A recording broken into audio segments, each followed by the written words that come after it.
एका छोट्याशा गावात दोन मित्र राहत होते. एकाचे नाव रोहित आणि दुसऱ्याचे नाव दत्तू.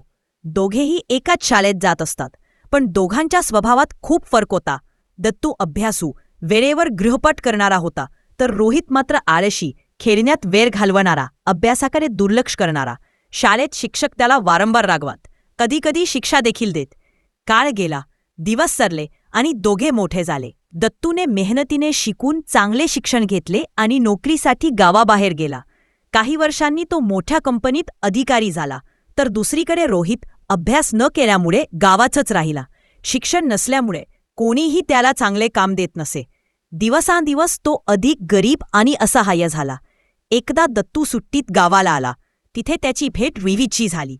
रोहितची अवस्था पाहून दत्तूच्या मनाला खूप वाईट वाटले.